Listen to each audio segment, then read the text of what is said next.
لله نحمده ونستعينه ونستغفره ونعوذ بالله من شرور أنفسنا ومن سيئات أعمالنا من يهده الله فلا مضل له ومن يضلل فلا هادي له وأشهد أن لا إله إلا الله وحده لا شريك له وأشهد أن محمدا عبده ورسوله يا أيها الذين آمنوا اتقوا الله حق تقاته ولا تموتن إلا وأنتم مسلمون يا أيها الناس اتقوا ربكم الذي خلقكم من نفس واحدة وخلق منها زوجها وبث منهما رجالا كثيرا ونساء واتقوا الله الذي تساءلون به والأرحام إن الله كان عليكم رقيبا يا أيها الذين آمنوا اتقوا الله وقولوا قولا سديدا يصلح لكم أعمالكم ويغفر لكم ذنوبكم ومن يطع الله ورسوله فقد فاز فوزا عظيما أما بعد فإن خير الحديث كتاب الله وخير الهدي هدي محمد صلى الله عليه وسلم وشر الأمور محدثاتها وكل محدثة بدعة وكل بدعة ضلالة وكل ضلالة في النار۔ الوافی بما فی الصحیحین، صحیح بخاری اور صحیح مسلم کی احادیث پہ مشتمل ایک عظیم کتاب، جسے کتاب کے مؤلف نے 10 مقاصد میں تقسیم کیا ہے، اور ان 10 مقاصد میں سے 7واں مقصد امامت کے بارے میں ہے، یعنی کہ حکمرانی کے بارے میں، خلافت کے بارے میں، امارت کے بارے میں، اور حکمرانی کے دیگر امور کے بارے میں۔ اور اس میں ہم پہلی کتاب پڑھ رہے ہیں، اور پہلی کتاب ہے کہ الامامۃ العامہ، عام حکمرانی کے بارے میں، وہ حکمرانی جو سب پہ ہوتی ہے، اور اس کے احکام کے بارے میں۔ اور اس میں کئی ایک ابواب ہم پڑھ چکے ہیں، آج 16واں باب شروع کریں گے، اور وہ باب ہے الامام یحاسب الناس بما ظہر منہم، کہ حکمران، امام کا معنی کیا ہے؟ حکمران۔ حکمران لوگوں سے حساب لے گا اس کے مطابق جو ان کا ظاہر ہوگا، یعنی کہ لوگوں کے دل میں کیا ہے، لوگوں کی نیت میں کیا ہے، اس کے مطابق حکمران حساب نہیں لے گا، کیونکہ وہ نہیں جانتا کہ لوگوں کے دل میں کیا ہے، وہ نہیں جانتا کہ لوگوں کی نیت کیا ہے۔ لیکن لوگ جو ظاہر کرتے ہیں، جو ان سے ظاہر ہوتا ہے، اسی کے مطابق لوگوں سے بات پرس کی جائے گی، اسی کے مطابق لوگوں سے ڈیلنگ ہوگی۔ تو الامام یحاسب الناس، کہ امام لوگوں سے حساب لے گا بما ظہر منہم، اس کے مطابق جو ان سے ظاہر ہوگا۔ حدیث نمبر 1396، 1396 خا، اس حدیث کو روایت کرنے والے امام بخاری ہیں۔ عن عبداللہ بن عتبہ، روایت ہے جناب عبداللہ بن عتبہ بن مسعود الہذلی رضی اللہ تعالی عنہ سے۔ رضی اللہ عنہ کہنا یہاں پہ اس لحاظ سے مناسب نہیں ہوگا کہ عبداللہ جو ہیں یہ صحابی نہیں ہے، عبداللہ صحابی نہیں ہے۔ قال، وہ کہتے ہیں سمعت عمر بن الخطاب، کہ میں نے سنا عمر بن خطاب رضی اللہ تعالی عنہ سے، یقول، وہ کہہ رہے تھے کہ ان اناسا كانوا یؤخذون بالوحی فی عہد رسول اللہ صلی اللہ علیہ وسلم، کہ بے شک کئی لوگ ایسے تھے جن کا مواخذہ ہوا کرتا تھا وحی کی بنیاد پہ۔ کب؟ اللہ کے رسول علیہ الصلوۃ والسلام کے زمانے میں، اللہ کے رسول صلی اللہ علیہ وسلم کے وقت میں، آپ کے زمانے میں کئی لوگوں کا مواخذہ ہوتا تھا وحی کی بنیاد پہ، یعنی کہ وحی نازل ہوتی، اللہ تعالیٰ بتاتے کہ اس آدمی نے یہ کام بظاہر تو یوں کیا ہے، لیکن اس کے دل میں کچھ اور ہے، تو اس کا مواخذہ پھر ظاہر کی بنیاد پہ نہیں ہوتا تھا بلکہ باطن کی بنیاد پہ، ظاہر کی بنیاد پہ نہیں ہوتا تھا بلکہ اس کی نیت اور اس کے دل کی بنیاد پہ، کیونکہ اللہ رب العزت بتا دیا کرتے تھے کہ اس کے دل میں کیا ہے، اس کی نیت کیا تھی، اس کا باطن کیا تھا۔ جناب عمر فاروق کہہ رہے ہیں کہ وَإِنَّ الْوَحْيَ قَدْ انْقَطَعَ، اور بے شک وحی منقطع ہو چکی ہے، اس کا سلسلہ ختم ہوا۔ وَإِنَّمَا نَأْخُذُكُمُ الْآنَ بِمَا ظَهَرَ لَنَا مِنْ أَعْمَالِكُمْ، سوائے اس کے نہیں، ہم تمہارا مواخذہ کریں گے، تم سے بات پرس کریں گے تمہارے ان اعمال کے مطابق جو ہمارے لیے ظاہر ہوں گے، جو ہمارے سامنے آئیں گے۔ یعنی کہ اب ہم نے تمہارے دل کی طرف نہیں دیکھنا، اب ہم نے تمہارے ظاہری اعمال کی طرف دیکھنا ہے، ظاہری اقوال کی طرف دیکھنا ہے۔ وَإِنَّمَا نَأْخُذُكُمُ الْآنَ، ہم تمہیں پکڑیں گے، اب ہم تمہارا مواخذہ کریں گے کس کے مطابق؟ بِمَا ظَهَرَ لَنَا مِنْ أَعْمَالِكُمْ، تمہارے اعمال کے مطابق جو ہمارے لیے ظاہر ہوں گے، جو ہمارے سامنے آئیں گے۔ فَمَنْ أَظْهَرَ لَنَا خَيْرًا أَمِنَّاهُ وَقَرَّبْنَاهُ، جو ہمارے لیے ظاہر کرے گا خیر، یعنی کہ جس کے اعمال بظاہر کیا ہوں؟ خیر والے ہوں، جس کے اقوال بظاہر کیا ہوں؟ خیر پہ مبنی ہوں، جو ہمارے لیے خیر ظاہر کرے گا أَمِنَّاهُ، ہم اس پہ اعتماد کریں گے، ہم اس پہ اعتماد کریں گے، وَقَرَّبْنَاهُ، اور اس کو اپنے قریب کریں گے، کیونکہ اس کا ظاہر کیا ہے، اس کے بارے میں کیا لگ رہا ہے کہ وہ آدمی اچھا ہے، کیونکہ بظاہر اس کے اعمال اچھے ہیں، بظاہر اس کے اقوال اچھے ہیں۔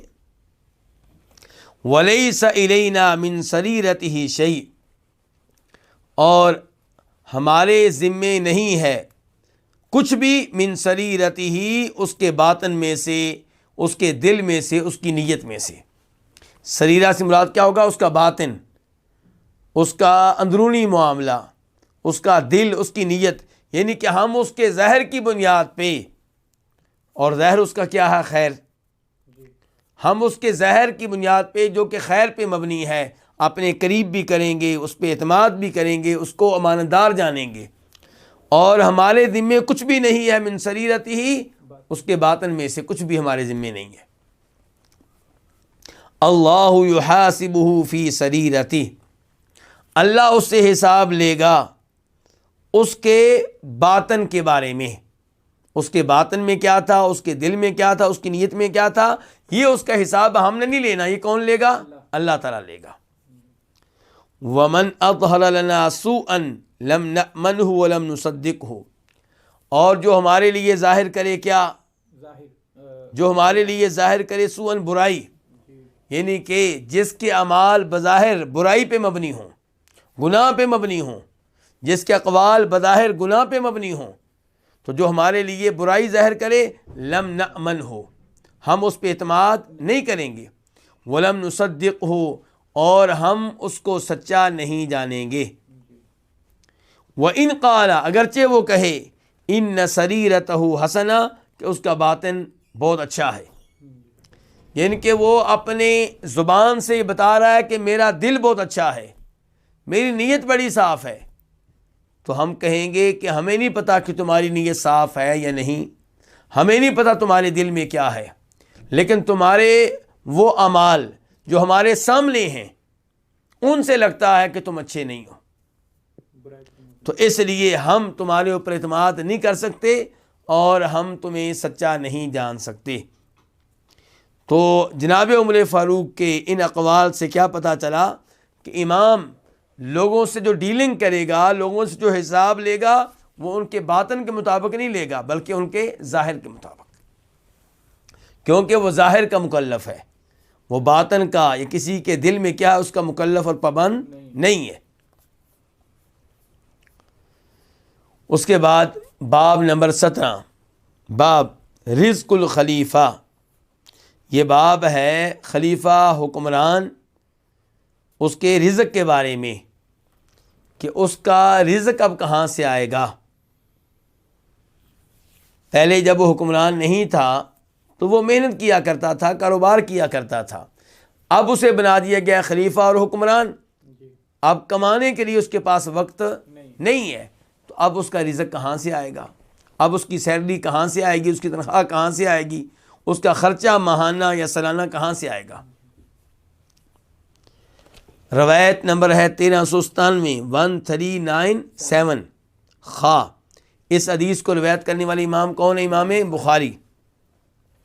ان عائشہ رضی اللہ عنہا، روایت ہے ام المؤمنین عائشہ رضی اللہ عنہا سے، قالت، وہ کہتی ہیں، لما استخلف ابو بکر الصدیق، جب خلیفہ بنایا گیا ابو بکر صدیق کو، اپنے والد کے بارے میں بتا رہی ہیں ام المؤمنین عائشہ کہ جب میرے والد ابو بکر صدیق کو خلیفہ بنایا گیا، قالا، وہ کہنے لگے، لقد علم قومی ان حرفتی لم تکن تعجز عن مؤونۃ اہلی، کہ میری قوم جانتی ہے، یہ کون کہہ رہے ہیں؟ ابو بکر صدیق کہہ رہے ہیں خلیفہ بننے کے بعد، میری قوم جانتی، قوم سے مراد کون ہے؟ قریشی یا مسلمان۔ میری قوم جانتی ہے میرے بارے میں، مراد یہ کہ مسلمان جانتے ہیں میرے بارے میں، یا میری قوم جانتی میرے بارے میں، یعنی کہ میرا قبیلہ، میری برادری قریشی لوگ جانتے ہیں۔ تو لقد علم قومی، میری قوم یہ بات اچھی طرح جانتی ہے کہ ان حرفتی، کہ بے شک میرا پیشہ، لم تکن تعجز عن مؤونۃ اہلی، وہ قاصر نہیں تھا میرے اہل و عیال کی حاجت پوری کرنے سے، یعنی کہ میرا جو پیشہ تھا، میں جو کاروبار کر رہا تھا، میری جو تجارت تھی، اس سے میرے گھر والوں کا خرچہ الحمدللہ پورا ہو رہا تھا، مجھے کسی سے مانگنے کی ضرورت نہیں تھی، ہماری جائز حاجات پوری ہو رہی تھیں۔ تو کہتے ہیں کہ میری قوم کو یہ بات اچھی طرح معلوم ہے کہ میرا پیشہ میرے گھر والوں کی حاجت پوری کرنے سے قاصر نہیں تھا۔ وشغلت بامر المسلمین، اور اب میں مسلمانوں کے امور میں مشغول کر دیا گیا ہوں، اب میں مسلمانوں کے امور میں مشغول ہوں، یعنی کہ اب میرے پاس کمانے کے لیے وقت نہیں ہے، تجارت کے لیے وقت نہیں ہے۔ فَسَيَأْكُلُ آلُ أَبِي بَكْرٍ مِّنْ هَذَا الْمَالِ، تو خاندان ابو بکر کی فیملی، خاندان ابو بکر کھائے گا کہاں سے؟ من هذا المال، اس مال سے۔ کس مال سے؟ جو بیت المال ہے، جو حکومت کا مال ہے، اس میں سے ہم اپنا اب خرچہ پورا کیا کریں گے، اس سے اپنی جائز حاجتیں پوری کیا کریں گے۔ اس روایت سے یوں لگ رہا ہے کہ جناب عمر فاروق نے یہ اعلان خود ہی کر دیا تھا، لیکن دیگر روایات سے پتہ چلتا ہے، دیگر کچھ ایسی روایات ہیں جن سے پتہ چلتا ہے کہ جناب صدیق خلیفہ بننے کے بعد کپڑے اٹھائے ہوئے کاروبار کے لیے نکلے، تو انہیں ملے جناب عمر فاروق اور ابو عبیدہ بن جراح۔ کہا بھی کہاں جا رہے ہیں آپ؟ کہنے لگے اپنے کاروبار کے لیے جا رہا ہوں۔ کہا تو مسلمانوں کے معاملات کو ان کی نگرانی کون کرے گا؟ تو انہوں نے کہا کہ آپ بیت المال سے مناسب مال لے لیں اور خود کاروبار نہ کریں، مسلمانوں کے معاملات کو دیکھیں۔ تو ان روایات سے پتہ چلتا ہے کہ صحابہ کرام نے یہ تجویز پہلے پیش کی، اور لگتا ہے کہ ان تجاویز کے بعد ابو بکر صدیق نے خطبہ دیتے ہوئے یہ کہا ہوگا جو اب وہ کہہ رہے ہیں۔ تو کہا کہ وَشُغِلْتُ بِأَمْرِ الْمُسْلِمِينَ، میں مسلمانوں کے معاملے میں مشغول ہو گیا ہوں، تو آل ابو بکر کھائیں گے کہاں سے؟ اس مال میں سے۔ وَيَحْتَرِفُ لِلْمُسْلِمِينَ فِي، اور وہ کیا کریں گے؟ یحترف یعنی کہ کمائیں گے مسلمانوں کے لیے، فی، اس میں، یعنی کہ ابو بکر صدیق کیا کریں گے؟ وہ کہہ رہے ہیں اپنے بارے میں کہ میں اور میری فیملی مسلمانوں کے مال میں سے لے کر گھر کا نظام چلائیں گے، اپنی جائز اور مناسب حاجتیں پوری کریں گے، اور اس کی جگہ پہ میں امت کو کیا دوں گا؟ میں مسلمانوں کے معاملات کو دیکھوں گا، ان کے مال کو دیکھوں گا۔ مسلمانوں کا مال جمع کرنا، زکوٰۃ کا مال جمع کرنا، مال غنیمت کا خیال رکھنا، اسے لوگوں میں تقسیم کرنا، اور یہ سارے امور جو ہیں وہ میں دیکھوں گا۔ یحترف کا معنی ہوتا ہے کمائے گا، کون؟ ابو بکر، یعنی کہ ابو بکر کمائیں گے، للمسلمین، مسلمانوں کے لیے، فی، اس میں اس سے مراد یہ ہے کہ ایک تو یہ ہے کہ زکوٰۃ کا مال وغیرہ جمع کریں گے، دیگر مال جمع کریں گے، اور دوسرا اس کا مطلب یہ ہو سکتا ہے کہ وہ اس کاروبار میں تجارت کریں گے مسلمانوں کی خاطر۔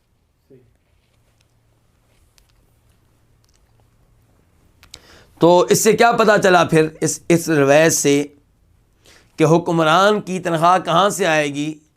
حکمران کی جائز حاجتیں کہاں سے پوری ہوں گی؟ بیت المال سے پوری ہوں گی، سرکاری خزانے سے پوری ہوں گی۔ تو حکمران سرکاری خزانے سے اتنا مال لے سکتا ہے جس سے اس کی فیملی کی جائز حاجتیں پوری ہو جائیں، یا اس کی پہ تنخواہ مقرر کر دی جائے گی جو اس جیسے انسان کے لیے مناسب ہو۔ تو جو جج اور قاضی ہوں گے، گورنر ہوں گے، ان کا بھی وہی حکم ہوگا جو بڑے خلیفہ کا ہے۔ جیسے بڑا خلیفہ، بڑا حکمران بیت المال سے اجرت لے گا، معاوضہ لے گا اور جائز حاجتیں پوری کرے گا، ایسے جو اس کے متحد سرکاری لوگ ہیں، نیب گورنر، مختلف شہروں کے گورنر اور جج اور قاضی، اس شہر کا جج، اس شہر کا جج اور دیگر سرکاری ملازمین، وہ بھی کہاں سے لیں گے؟ بیت المال سے لیں گے۔ اور اس زمانے میں چونکہ مساجد کے جو ائمہ ہوتے تھے وہ بھی سرکاری ہوتے تھے، تو ان کی تنخواہ بھی کہاں سے آتی تھی؟ بیت المال سے آتی تھی۔ حکومت ذمہ دار ہوا کرتی تھی تنخواہ دینے کی، اور آج بھی سعودی عرب میں یہی سسٹم ہے۔ لیکن پاک و ہند میں اور دیگر کئی ممالک میں حکومتیں مساجد کے اوپر خرچ نہیں کرتیں، اور مساجد کے ائمہ کی تنخواہیں وہ ادا نہیں کرتیں، تو اس لیے پھر کیا ہوتا ہے، ہر مسجد کی ایک اپنی انتظامیہ ہوتی ہے، کچھ لوگ ہوتے ہیں جو مسجد کے معاملات کو بھی دیکھتے ہیں، اور قاری صاحب، امام صاحب، خطیب صاحب کی تنخواہ بھی وہی ادا کرتے ہیں۔ تو کہنے کا مطلب یہ ہے کہ امام، حکمران، نیب گورنر یہ تنخواہ لیں تو اس میں کوئی حرج نہیں ہے، اس کے اوپر کوئی ایسی چیز نہیں ہے جس کی وجہ سے اعتراض کیا جا سکے۔ اور مساجد کے ائمہ وہ بھی ایسے ہی ہیں، وہ اگر کاروبار کرتے ہیں تو مسجد کا حق ادا نہیں کر پاتے۔ اگر وہ کاروبار شروع کر دیں گے تو کاروبار تو بہت زیادہ وقت مانگتا ہے، تو جو کاروبار کرے گا وہ مسجد کا حق صحیح معنوں میں ادا نہیں کر سکے گا۔ اس لیے ضرورت اس بات کی ہے کہ مساجد کے جو امام ہوتے ہیں اور خطیب ہوتے ہیں، خادم ہوتے ہیں، انہیں مناسب تنخواہ دی جائے اور وقت پہ ادا کی جائے۔ اس کے بعد باب نمبر 18، باب رزق الحکام والعاملین معہم، حکمرانوں کا رزق کہاں سے آئے گا؟ پہلے تھا خلیفہ بڑا، اب جو چھوٹے حکمران ہیں وہ بھی، ان کی بات بھی ہو رہی ہوگی۔ تو کیا ہے باب رزق الحکامی، حکمرانوں کا رزق، ان کی تنخواہ، ان کی سیلری، والعاملین معہم، اور ان کے ساتھ مل کر کام کرنے والے ان کا رزق، یعنی کہ سرکاری ملازمین جو بڑے حکمرانوں کے ساتھ مل کے کام کرتے ہیں، ان کا رزق کہاں سے آئے گا؟ ان کی سیلری کہاں سے آئے گی؟ ان کی تنخواہ کہاں سے آئے گی؟ حدیث نمبر 1398، 1398 قاف۔ اس حدیث کے بیان کرنے پہ اتفاق ہے، کس کا؟ امام بخاری کا اور امام مسلم کا۔ عن ابن عمر، روایت ہے جناب عبداللہ بن عمر رضی اللہ عنہما سے، قال، وہ کہتے ہیں، سمعت عمر بن الخطابی، میں نے عمر بن خطاب سے سنا، یقول، وہ کہہ رہے تھے، قد کان رسول اللہ صلی اللہ علیہ وسلم یعطینی العطاء، کہ یقیناً رسول اللہ صلی اللہ علیہ وسلم مجھے دیا کرتے تھے العطاء، عطیہ، وظیفہ، مال۔ عمر فاروق کہہ رہے ہیں اللہ کے رسول مجھے کیا دیتے تھے؟ مال دیتے تھے۔ فاقول، تو میں آگے سے کہتا، آتیہ، آپ یہ دیں، من ہوا افقر الیہ منی، آپ یہ اسے دیں جو اس کا مجھ سے زیادہ محتاج ہو، آپ اس کو دیں جو اس مال کا مجھ سے زیادہ کیا ہو؟ محتاج ہو۔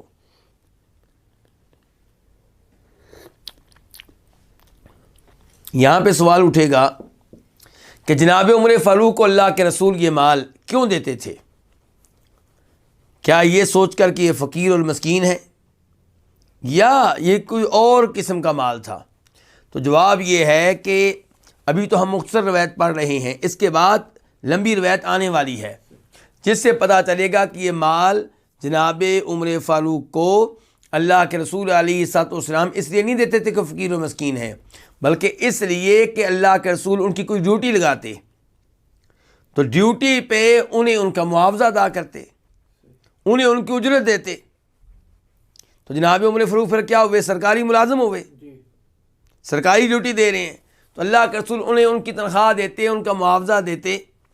تو جناب عمر فاروق لینے سے انکار کر دیتے اور کہتے اللہ کے رسول آپ اسے دیں جو مجھ سے زیادہ اس مال کا کیا ہو، محتاج ہو. تو فاقول، تو میں کہتا آتیہ، آپ یہ دیں، یہ کیا، یہ مال کس کو؟ من ہوا افقر الیہ، جو اس کا مجھ سے زیادہ محتاج ہو.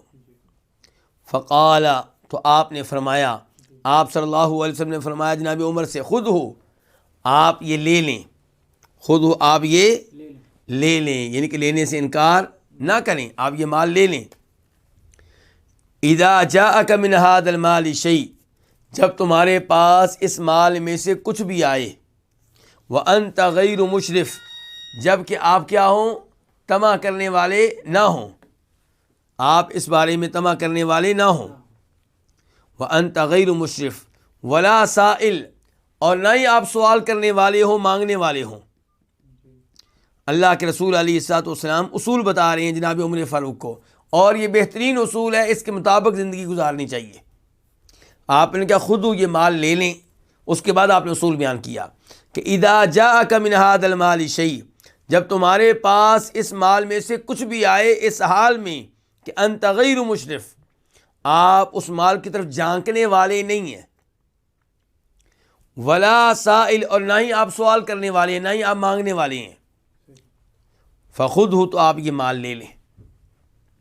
یعنی کہ جب آپ کو مانگے بغیر، سوال کیے بغیر یہ مال مل رہا ہے تو پھر آپ یہ مال لے لیں، پھر انکار نہ کریں.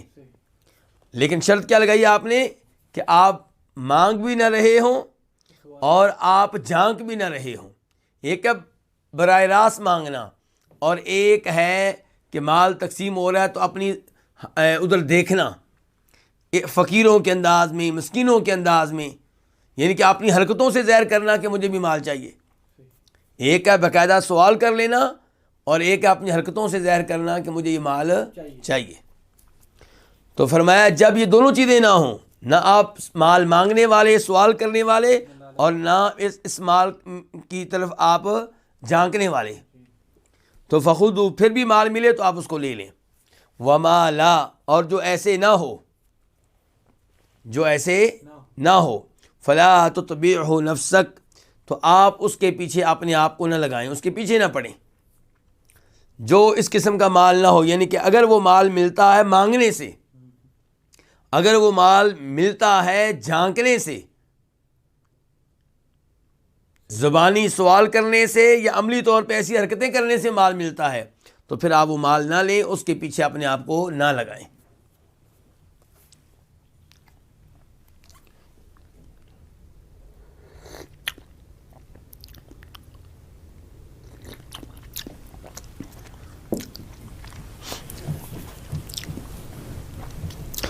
وفی روایت لہما، اور ان دونوں کی ایک روایت میں ہے، کن دونوں کی؟ صحیح بخاری اور صحیح مسلم کی ایک روایت میں ہے، عن عبداللہ بن سعدی، اور روایت کس سے ہے؟ عبداللہ بن سعدی سے، انہ قدم علی عمر فی خلافتہ. تو ان دونوں کی ایک روایت میں ہے عبداللہ بن سعدی کے بارے میں. یہ روایت کن کے بارے میں؟ عبداللہ بن سعدی کے بارے میں، کہ انہ قدم علی عمر، کہ وہ جناب عمر کے پاس آئے، فی خلافتی، ان کی خلافت میں، ان کے زمانے خلافت میں. خلافت کس کی ہے؟ جناب عمر کی. آنے والے کون؟ عبداللہ بن سعدی. فقال لہ عمر، تو ان سے کہا جناب عمر نے، کن سے کہا؟ عبداللہ بن سعدی سے، الم احدث انک تلی من اعمال الناس اعمالا، کیا مجھے یہ بات نہیں بتائی گئی کہ تم لوگوں کے معاملات میں سے کئی معاملات کے ذمہ دار بنتے ہو، کئی معاملات کو تم سنبھالتے ہو، کئی معاملات کی تم نگرانی کرتے ہو، کئی معاملات تم یعنی کہ انہیں سر انجام دیتے ہو. فَإِذَا أُعْطِيتَ الْعُمَالَ، تو جب تمہیں اس عمل کی اجرت دی جائے، کرہتہا تم اسے ناپسند کرتے ہو، یعنی کہ مجھے تمہارے بارے میں یہ بات ملی ہے تو کیا یہ صحیح ہے؟ یہ پوچھ رہے ہیں نبی علیہ الصلوۃ والسلام کس سے؟ عبداللہ بن سعدی سے، کہ الم احدث، کیا مجھے یہ بات نہیں بتائی گئی، انکا تلی من اعمال الناس اعمالا، جی حضرت عمر کہہ رہے ہیں، یہ حضرت عمر کہہ رہے ہیں کس سے؟ عبداللہ بن سعدی سے، بالکل جناب عمر کہہ رہے ہیں کس سے؟ عبداللہ بن سعدی سے، کہ الم احدث، کیا مجھے یہ بات نہیں بتائی گئی کہ انک تلی من اعمال الناس اعمالا، کہ بے شک تم لوگوں کے اعمال میں سے، لوگوں کے معاملات میں سے کئی اعمال کے ذمہ دار بنتے ہو، فَإِذَا أُعْطِيتَ الْعُمَالَةَ، تو جب تمہیں دی جائے کیا؟ اجرت، کام کرنے کی اجرت، عمالہ کام کرنے کی اجرت، کرہتا تم اسے ناپسند کرتے ہو۔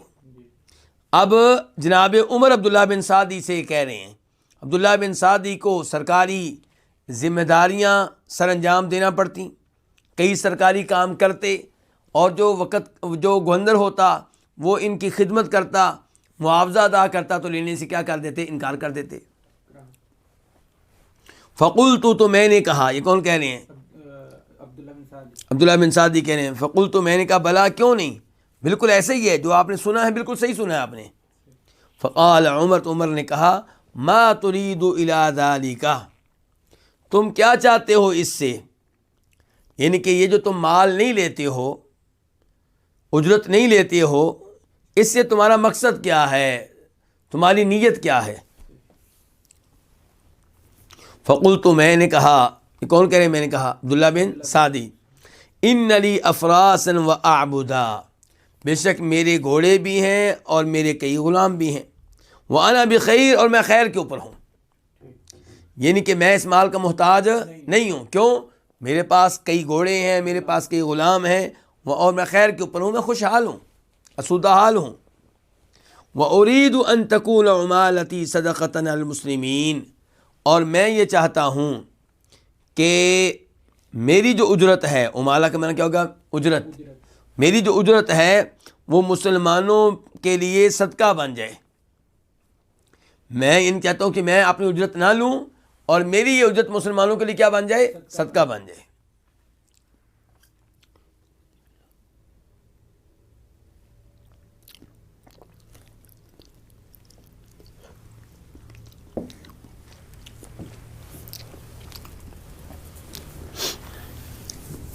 قال عمر، تو عمر کہنے لگے، لا تفعل، یہ کام نہ کرو، یہ کام نہ کرو، فإنی کنت اردت الذی اردت، کیونکہ میں نے بھی اس چیز کا قصد کیا تھا جس کا قصد تو نے کر رکھا ہے، یعنی کہ میری بھی یہی صورتحال تھی کہ اللہ کے رسول مجھے کوئی ڈیوٹی دیتے اور پھر اجرت دینے لگتے تو میں لینے سے انکار کر دیتا۔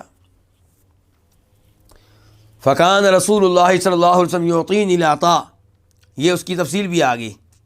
جناب عمر نے پہلے کہا کہ میں نے بھی اس چیز کا قصد کیا تھا جس کا قصد تم نے کیا ہے، پھر اس کی تفصیل بتا رہے ہیں کہ اللہ کے رسول مجھے دیتے مال، فقول، تو میں کہتا، اعطہ افقر الیہ منی، آپ یہ دیں، یہ کیا؟ یہ مال، آپ یہ مال اس شخص کو دیں جو مجھ سے زیادہ اس کا محتاج ہو۔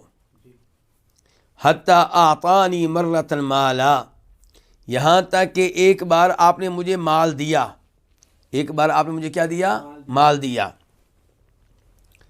اچھا، یہاں ابھی تک یہ پتہ نہیں چل رہا روایت کے الفاظ سے کہ جناب عمر کو یہ مال کیوں ملتا تھا، تو مسلم شریف کی جو روایت ہے وہاں پہ واضح طور پہ آیا ہے کہ مال اس لیے ملتا تھا کہ اللہ کے رسول ان کو ڈیوٹیاں دیتے تھے۔ مسلم شریف کی حدیث نمبر 1045 اس میں یہ وضاحت آئی ہے۔ تو یہ مال صدقہ خیرات کا نہیں تھا بلکہ ان کی محنت کا کیا تھا؟ معاوضہ تھا۔ تو اللہ کے رسول کے جناب عمر کہتے ہیں اللہ کے رسول مجھے مال دیتے، فقول، تو میں کہتا، آتی، آپ یہ دیں، افقر علیہ منی، اسے جو مجھ سے زیادہ اس کا محتاج ہو۔ حتی اعطانی مرۃ مالا، یہاں تک کہ آپ نے ایک بار مجھے مال دیا۔ فقلت، تو میں نے کہا، آتی، آپ یہ دیں، افقر، اس شخص کو جو اس کا مجھ سے زیادہ محتاج ہو۔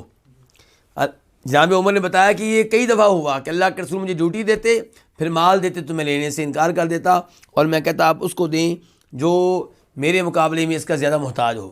پھر ایک واقعہ بتا رہے ہیں اب، ایک دفعہ کیا ہوا کہ آپ نے مجھے مال دیا تو میں نے کہا کہ آپ اسے دیں جو اس کا مجھ سے زیادہ محتاج ہو۔ فقال النبی صلی اللہ علیہ وسلم، تو اس موقع پہ فرمایا تھا کس نے؟ نبی صلی اللہ علیہ وسلم نے، خود ہو تم یہ مال لو، فتمول ہو، اور تم اس کا مالک بنو، اس کو اپنی ملکیت میں لے لو۔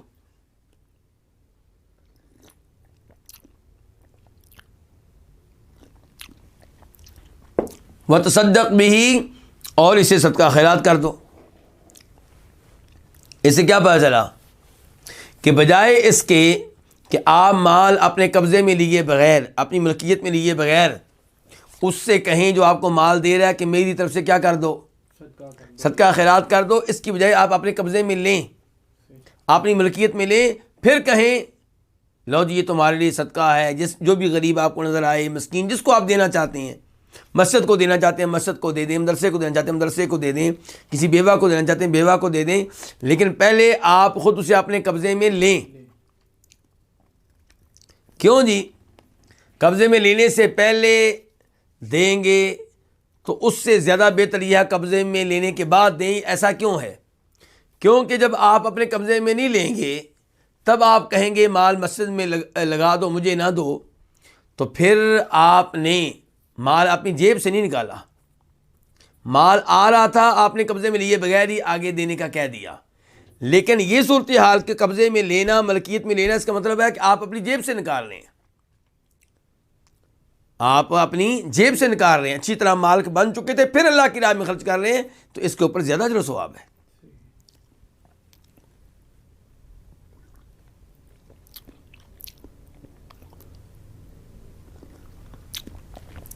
کیونکہ جو مال جیب میں آ چکا ہو، ہاتھ میں آ چکا ہو، اسے اللہ کی راہ میں دینا مشکل ہے۔ اس کے بعد آپ فرماتے ہیں فما جاءک من ھذا المال، جو تمہارے پاس آئے اس مال میں سے، کون کہہ رہے ہیں؟ نبی علیہ الصلوۃ والسلام کہہ رہے ہیں کسے؟ جناب عمر سے۔ تو جو تمہارے پاس آئے اس مال میں سے، اس حال میں کہ تم وانت غیر مشرف ولا سائل، تم نہ جھانکنے والے ہو اس مال کی طرف اور نہ اس کا سوال کرنے والے ہو، فخود تم اسے لے لو، والا ورنہ فلا تتبعہ نفسک، اپنے آپ کو اس کے پیچھے نہ لگاؤ۔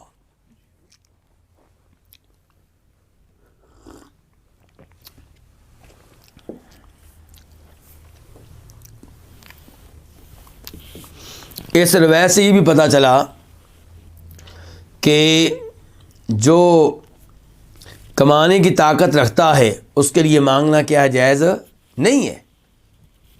جو کمانے کی طاقت رکھتا ہے اس کے لیے مانگنا کیا جائز نہیں ہے۔ اور یہ پتہ چلا کہ سرکاری ملازمین تنخواہ لے سکتے ہیں، اس میں کوئی حرج نہیں ہے۔ اور یہ بھی پتہ چلا کہ اگر کوئی سرکاری ملازم تنخواہ نہیں لینا چاہتا اور اللہ کی راہ میں صدقہ خیرات کرنا چاہتا ہے تو اس کے لیے بہتر راستہ یہی ہے کہ وہ لے تنخواہ، لینے کے بعد فقیروں، مسکینوں میں، مسجدوں میں، مدرسوں میں خرچ کر دے۔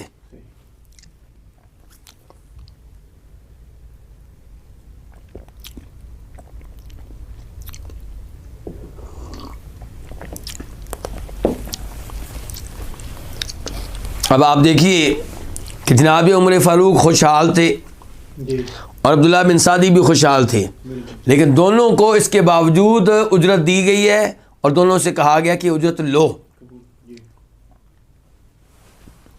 تو سرکاری ملازمین کا، چاہے وہ سرکاری ملازم جج ہو یا گورنر ہو یا نیب گورنر ہو یا ان کا ماتحت عملہ ہو یا مسجد کے امام صاحب ہوں، سرکاری ملازم، جو بھی سرکاری ملازم ہے اس کا تنخواہ لینا انشاءاللہ جائز ہے، اس میں کوئی حرج نہیں ہے۔ اس کے بعد باب نمبر 19، باب التحذیر من التخوض فی مال اللہ، التخوض، کہ اللہ کے مال میں تصرف کرنے کے بارے میں وارننگ، کہ جب آپ کے پاس اللہ کا مال ہے تو دھیان سے اس کو کہاں استعمال کرنا ہے، اس کو سوچ سمجھ کے یہ فیصلہ کریں، کیونکہ اللہ کا مال ہے۔ اس میں نہ آپ ہیرا پھیری کر سکتے ہیں کہ اپنی جیب میں ڈال لیں، اور نہ آپ یہ کر سکتے ہیں کہ لاپرواہی سے استعمال کریں، چاہے وہ ضائع ہوتا ہے تو ہو جائے۔ دونوں کام غلط ہیں۔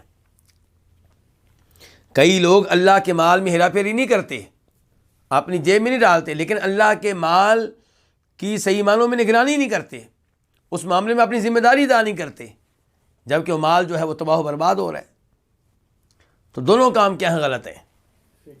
اس سے پتہ چلا کہ جو مسجد کی انتظامیہ ہے، مدرسے کی جو انتظامیہ ہیں، ان کو مسجد کے مال، مدرسے کے مال کا خیال رکھنا چاہیے، کیونکہ یہ اللہ کا مال ہے، یہاں کوئی نقصان نہ ہو۔ حدیث نمبر 1399 1399 خواہ اس حدیث کو روایت کرنے والے امام کون؟ امام بخاری۔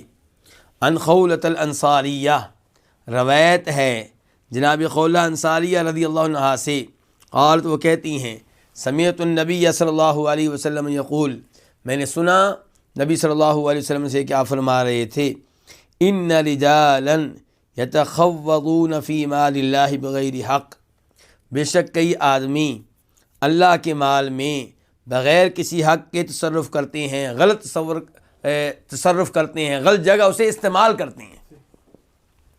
فلہم النار یوم القیامہ، تو انہی کے لیے آگ ہوگی، کب؟ قیامت کے دن۔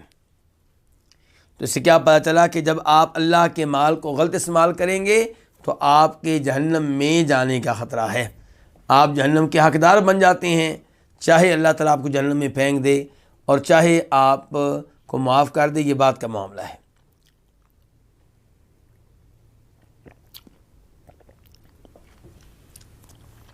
تو اس سے پتہ چلا کہ اللہ کا مال سوچ سمجھ کر استعمال کرنا چاہیے، یہ سوچ کر کہ اللہ تعالیٰ آپ کو دیکھ رہے ہیں اور اس مال کے بارے میں آپ سے سوال ہو سکتا ہے۔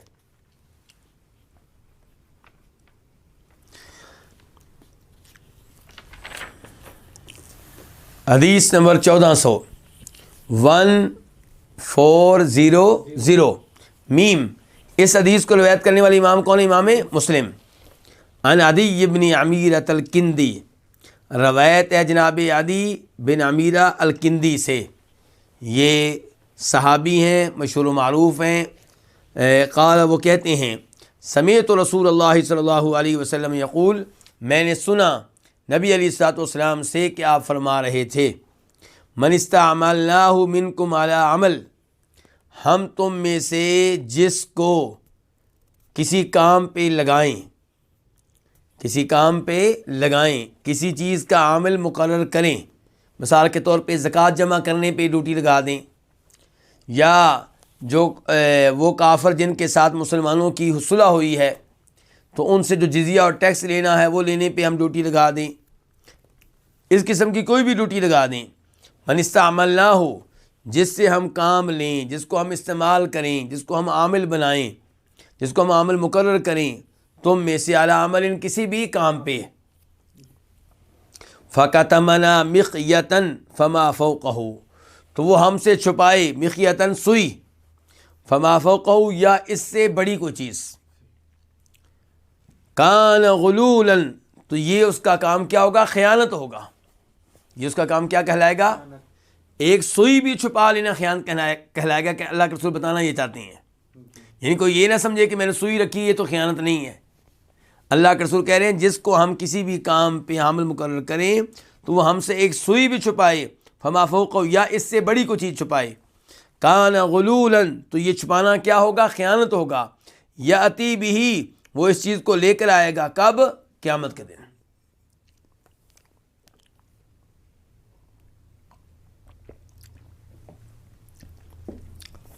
اس سے آپ اندازہ لگا سکتے ہیں، ایک تو یہ کہ قیامت کے روز حساب کتاب کتنا دقیق ہوگا، سوئی سوئی کا حساب ہوگا۔ دوسرے نمبر پہ پتہ چلا کہ دنیا میں مکمل طور پہ احتیاط کرنی چاہیے کسی کا مال استعمال کرنے میں، جس مال کے بارے میں شک و شبہ ہو وہ آپ نہ لیں۔ مثال کے طور پہ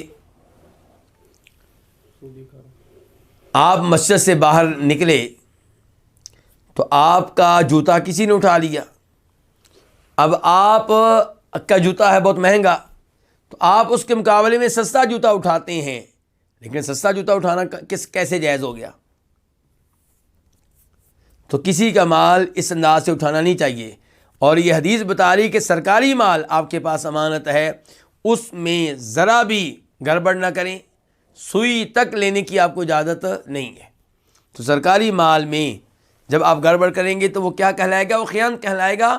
یاتی بھی، وہ اس کو لے کر آئے گا، کون؟ چھپانے والا اس مال کو لے کر آئے گا جس کو چھپایا تھا۔ کب لے کر آئے گا؟ قیامت کے دن۔ قال، تو کہتے ہیں کون؟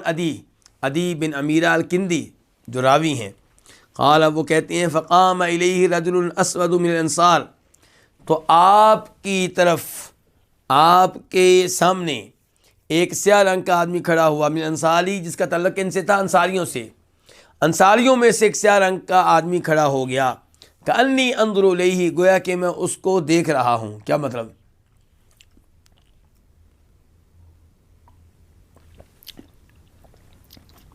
کہتے ہیں عدی بن امیرہ کہتے ہیں کہ جب اللہ کے رسول نے یہ وارننگ دی کہ سرکاری مال میں یا مال غنیمت میں جو بھی گڑبڑ کرے گا تو وہ جو مال اس نے چھپایا ہے اسے قیامت کے دن لے کر آئے گا، لوگوں کے سامنے ذلیل و رسوا ہوگا گویا کہ۔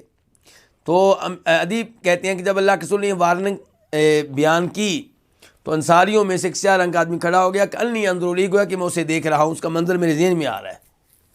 فقال، اس نے کہا، یا رسول اللہ، اللہ کے رسول، اے اللہ کے رسول، اقبل عنی عملک، مجھ سے آپ اپنا عمل قبول کر لیں، واپس لے لیں، میں اپنے پاس یہ ڈیوٹی نہیں رکھنا چاہتا۔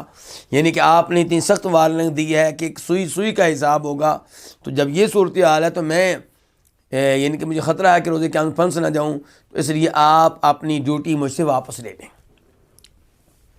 اقبل عنی عملک، مجھ سے اپنا عمل، اپنا کام جو ہے وہ قبول کر لیں، ان کے واپس لے لیں۔ اس سے آپ اندازہ لگائیں کہ صحابہ کرام کے اوپر قرآن اور نبی علیہ السلام کی احادیث کس قدر اثر انداز ہوتی تھی، فوراً اس کے اوپر عمل کیا کرتے تھے۔ اب یہ دیکھیے عدی بن حاتم جو ہے، یہ جو عدی بن امیرہ کندی گمراہ گئے ہیں، پریشان ہو گئے ہیں کہ بھئی اتنا سخت معاملہ ہے قیامت کا، اور اس سے پتہ چلا کہ صحابہ کرام کو آخرت کی کتنی فکر تھی، کتنی ٹینشن لیتے تھے آخرت کے معاملات کی۔ اور آج کئی لوگ کیا کہتے ہیں کہ دنیا میں یاشی کریں، آخر جب آئے گی دیکھا جائے گا۔ قال، تو وہ کہتے ہیں کون؟ نہیں، اللہ کے رسول کہتے ہیں وما لکا، تمہیں کیا ہوا ہے؟ کیونکہ ڈیوٹی لے کے ڈیوٹی واپس کر رہے ہو، کیا ہوا ہے تمہیں؟ وما لکا، تمہیں کیا ہوا؟ قال، تو اس نے کہا سمعتک تقول کذا و کذا، اس آدمی نے کہا، کس آدمی نے؟ وہ سیاہ رنگ کا آدمی جو انصاریوں میں سے ہے، اس نے کہا کہ میں نے آپ کو سنا ہے تقول کذا و کذا، آپ ایسے ایسے کہہ رہے تھے، یعنی کہ میں نے ڈیوٹی اس لیے واپس کی ہے کہ آپ بتا رہے ہیں سوئی کا حساب ہوگا۔ قال، تو آپ نے کیا کہا؟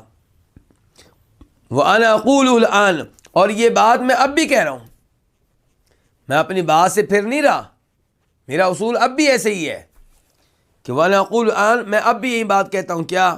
کہ مَنِ اسْتَعْمَلْنَاهُ مِنْكُمْ عَلَىٰ عَمَلٍ، کہ ہم نے تم میں سے جسے عامل بنایا، عَلَىٰ عَمَلٍ، کسی بھی عمل پہ، فَلْيَجِئْ بِقَلِيلِهِ وَكَثِيرِهِ، تو وہ اس کی تھوڑی سی مقدار اور اس کی زیادہ مقدار بھی لے کر آئے، جتنا مال ہے سارے کے سارے لے، تھوڑے سے تھوڑا ہو یا زیادہ سے زیادہ ہو۔ فما اوتی منہ اخذ، تو جو اسے اس میں سے دیا جائے، اخذ، وہ لے لے، وما نہی عنہ، جس سے روک دی جائے، انتہا، اس سے رک جائے۔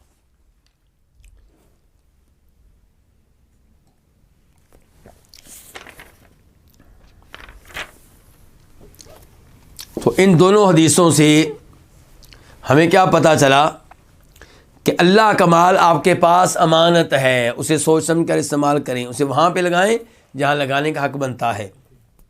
یہ سوچ کر کہ میں مسجد کی انتظامیہ کا سربراہ ہوں، مدرسے کا سربراہ ہوں، مجھے کوئی پوچھنے والا نہیں ہے، میں جہاں مرضی مال صرف کروں، یہ کام خطرناک ہے، اور اپنی آخرت کی فکر کرنی چاہیے۔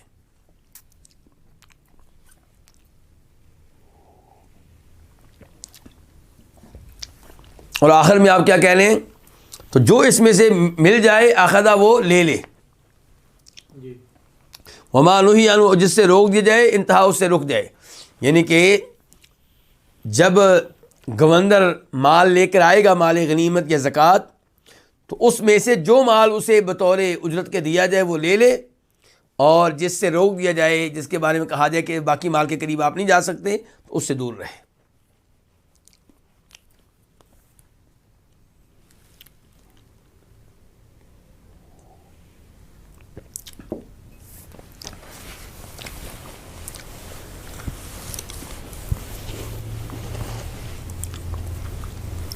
اس کے بعد باب نمبر 20، باب تحریم ہدایا العمال. سرکاری ملازمین آپ کہہ لیں، عمال عامل کی جمع ہے، یعنی کہ گوندر، نیب گوندر یا جو بھی ڈیوٹی جس کو دی جائے وہ اس کے لحاظ سے کیا ہوگا، عامل ہوگا. تو یہ جو عامل ہیں ان کو ملنے والے تحائف کا حرام ہونا، یعنی کہ یہاں پہ جو حدیث آ رہی ہے اس سے پتہ چلے گا کہ سرکاری ملازمین ہدیہ اور گفٹ لیں گے تو یہ لینا کیا ہے، حرام ہے، یہ جائز نہیں ہے. آج کل کئی سرکاری ملازمین بڑے خوش ہوتے ہیں کہ تنخواہ ملتی ہے مجھے اتنے ہزار روپیہ اور ساتھ مجھے بہت سے تحائف مل جاتے ہیں، تو میں تو بڑے مزے میں ہوں. نہیں، آپ مزے میں نہیں ہیں. یہ جو آپ سرکاری عہدے کی وجہ سے ملنے والے تحائف کو قبول کر رہے ہیں، یہ آپ کے لیے خطرناک ہے.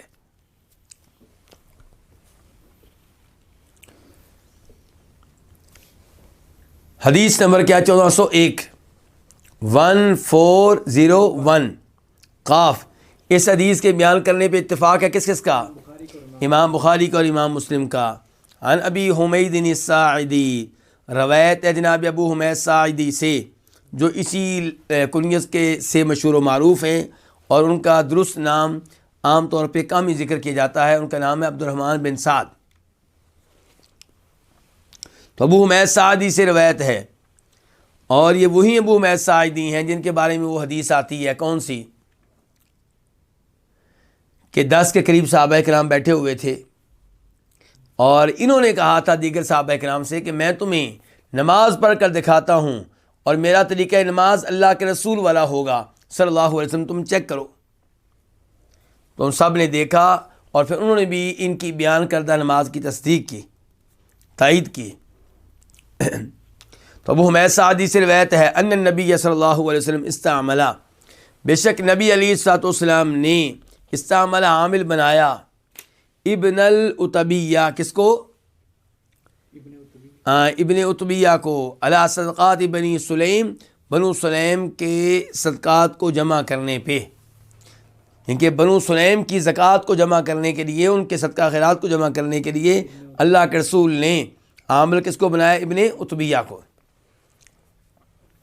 فلما جاء الی رسول اللہ صلی اللہ علیہ وسلم، جب وہ اللہ کے رسول علیہ صلی اللہ علیہ وسلم کے پاس آیا، وحاسبہ، اور آپ نے اس سے حساب لیا، قالت، وہ کہنے لگا، ھذا الذی لکم، یہ وہ مال ہے جو آپ لوگوں کے لیے تھا، میں لے کر آیا ہوں اور آپ لوگوں کا مال یہ تھا. وھذہ ھدیۃ اہدیت لی، اور یہ ہدیہ ہے، تحفہ ہے جو مجھے ملا ہے، جو مجھے بطور ہدیہ ملا ہے. یعنی کہ کچھ مال کے بارے میں کہہ دیا یہ آپ لوگوں کا ہے، اور تھوڑے سے مال کے بارے میں کہا کہ یہ تو مجھے تحائف ملے ہیں.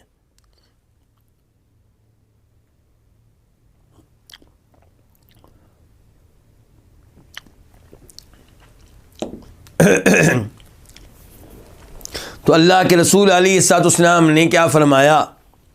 آپ نے کہا، فَهَلَّا جَلَسْتَ فِي بَيْتِ أَبِيكَ وَبَيْتِ أُمِّكَ حَتَّى تَأْتِيَكَ هَدِيَّتُكَ إِن كُنتَ صَادِقًا. آپ نے کہا کہ تو کیوں نہ بیٹھ گیا اپنے باپ کے گھر میں اور اپنی ماں کے گھر میں، یہاں تک کہ تیرے پاس تیرے تحائف آتے، اگر تم سچے ہو. سچے کس چیز میں؟ اس نے کہا تھا کہ یہ تحفے سرکاری ہیں، آپ لوگوں کے ہیں، عام مسلمانوں کے ہیں، اور یہ جو تحفے ہیں یہ تو مجھے ملے ہیں، یہ میرے ہوئے. تو اللہ کے رسول فرما رہے ہیں اگر تم سچے ہو تو باپ اور ماں کے گھر میں جا کے بیٹھ جاؤ، پھر دیکھو تمہیں تحائف دینے کے لیے کون آتا ہے. یعنی کہ کوئی نہیں آئے گا۔ اس سے پتہ چلا کہ تمہیں زکوٰۃ لیتے ہوئے جو ہدیہ تحفہ ملا ہے وہ کیا ہے؟ وہ سرکار کا ہے۔ یعنی کہ سرکاری ڈیوٹی دیتے ہوئے بطور نائب گورنر، بطور گورنر، بطور حکمران، بطور وزیر اعظم، بطور صدر اور ادنا سے ادنا کلرک یا جو بھی سرکاری ملازمین ہیں، ان کو جو ہدیہ ملتا ہے وہ کس لیے ملتا ہے؟ ان کے عہدے کی وجہ سے۔ اور عہدہ کس نے دیا؟ سرکار نے، حکومت نے۔ تو تحفہ پھر کس کا ہوا؟ حکومت کا ہوا۔ اور شریعت نے یہ اصول بنا کر رشوت کا دروازہ بھی بند کر دیا ہے، ورنہ کئی لوگ سرکاری ملازمین کو تحائف دیتے ہیں اور بعد میں ان سے غلط کام لیتے ہیں۔ سرکاری ملازم یہ سوچ کر کہ اس نے مجھے ہدیہ دیا تھا، تحفہ دیا تھا، ان کے کام کر دیتا ہے، حالانکہ وہ قانونی طور پہ ہونے والے نہیں ہوتے۔ تو اللہ کے رسول فرمائے، اور ان الفاظ سے، اللہ کے رسول کے ان الفاظ سے کہ تم اپنے باپ اور ماں کے گھر میں بیٹھ جاؤ، پھر دیکھو تمہارے پاس تحائف آتے ہیں کہ نہیں آتے۔ ان سے یہ بھی پتہ چلا کہ اگر سرکاری ملازم کو کوئی تحفہ ملے لیکن وہ تحفہ اس سرکاری ملازمت کی وجہ سے نہ ہو، سرکاری عہدے کی وجہ سے نہ ہو، تو اسے وہ لے سکتا ہے۔ مثال کے طور پہ میں سرکاری ملازم ہوں، مجھے کوئی تحفہ دے رہا ہے رشتہ داری کی وجہ سے، اور پہلے بھی دیتا ہے، اب سرکاری ملازم بننے کے بعد بھی دے رہا ہے، تو یہ لینے میں کوئی حرج نہیں ہے۔ لیکن جو آپ کو تحفہ دے آپ کے منصب کی وجہ سے، آپ کے عہدے کی وجہ سے، آپ کی سرکاری ملازمت کی وجہ سے، تو یہ جو ہے تحفہ، یہ کیا، یہ خطرناک ہے، یہ کیا، یہ خطرناک ہے۔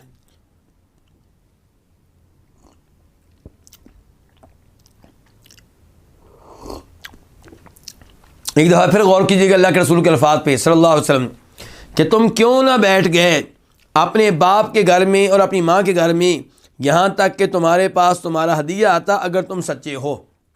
سچے ہو کس معاملے میں؟ اس معاملے میں کہ یہ تحفہ میرا بنتا ہے، وہ سامان ہو گیا مسلمانوں کا، بیت المال کا، اور یہ جو ایک دو چیزیں ہیں یہ میرے لیے تحفہ ہیں، تو یہ میری ہوئی۔ ثم قام رسول اللہ صلی اللہ علیہ وسلم، پھر کھڑے ہوئے نبی علیہ الصلوۃ والسلام، فخطب الناس، آپ نے لوگوں کو کیا دیا؟ خطبہ دیا۔ وحمد اللہ واثنى علیہ، اور آپ نے اللہ کی حمد و ثنا بیان کی۔ وحمد اللہ، اور آپ نے اللہ کی حمد کی، واثنى علیہ، اور اسے پھر دہرایا۔ کس کو؟ اللہ کی حمد کو، یعنی کہ حمد اللہ واثنى علیہ، آپ نے اللہ کی حمد و ثنا بیان کی۔ ثم قال، پھر آپ نے کہا، اما بعد، اس کے بعد، کس کے بعد؟ حمد و ثنا کے بعد، اللہ کی تعریفیں بیان کر لینے کے بعد، فإنی استعمل رجالا منکم، بے شک میں تم میں سے کئی لوگوں کو، کئی مردوں کو کیا بناتا ہوں؟ عامل بناتا ہوں، ڈیوٹی کیا دیتا ہوں؟ فرمایا علی امور، میں تم میں سے کئی لوگوں کو عامل بناتا ہوں ان امور، ان کئی امور پہ، مما ولانی اللہ، جن پہ اللہ نے مجھے والی بنایا ہے۔ جو امور اللہ نے میرے ذمہ لگائے ہیں، ان امور میں سے کئی امور پہ میں تم میں سے کسی کو کیا بنا دیتا ہوں؟ عامل بنا دیتا ہوں، وہ ڈیوٹی اس کے والے کر دیتا ہوں۔ تو کہہ رہے ہیں اللہ کے رسول صلی اللہ علیہ وسلم، اما بعد، حمد و ثنا کے بعد، فإنی، بے شک میں، استعمل، عامل بناتا ہوں، رجالا منکم، تم میں سے کئی مردوں کو، علی امور، کئی امور میں سے، ان امور میں سے جن پہ اللہ نے مجھے والی بنایا ہے، مجھے ذمہ دار بنایا ہے۔ فیأتی احدکم، تو تم میں سے کوئی آتا ہے، فیقول، تو کہتا ہے، ھذا لکم وھذی ہدیۃ لی، کہ یہ تمہارا ہے، یہ مال تمہارے لیے ہے، مسلمانوں کا ہے، وھذی ہدیۃ، اور یہ تحفہ ہے، اہدیت لی، جو مجھے دیا گیا ہے، جو مجھے پیش کیا گیا ہے۔ تو اللہ کے رسول فرماتے ہیں، فہلا جلس فی بیت ابیہ، تو یہ شخص اپنے باپ کے گھر میں کیوں نہیں بیٹھ گیا، وبیت امہ، اور اپنی ماں کے گھر میں کیوں نہیں بیٹھ گیا، حتی تأتیہ ہدیتہ ان کان صادقا، یہاں تک کہ اس کے پاس آئے اس کا ہدیہ اگر وہ سچا ہے۔ یعنی کہ تم میں سے کوئی گھر میں کیوں نہیں بیٹھ گیا تاکہ اس کے تحائف اس کے گھر میں آتے رہیں، اگر وہ سچا ہے اس دعویٰ میں کہ جو تحائف مجھے ملے ہیں وہ میرے بنتے ہیں، وہ سرکار کے نہیں ہیں۔ فواللہ، اللہ کی قسم، لا یأخذ احدکم منہا شیئا، تم میں سے کوئی نہیں لے گا منہا، ان میں سے، شیئن، کچھ بھی۔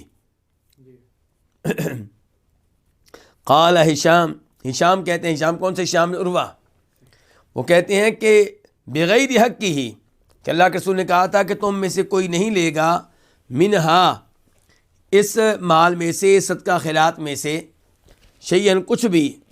ہشام کہتے ہیں آپ نے کہا تھا بغیر حق کی، اس کے حق کے بغیر ناجائز طریقے سے لے گا۔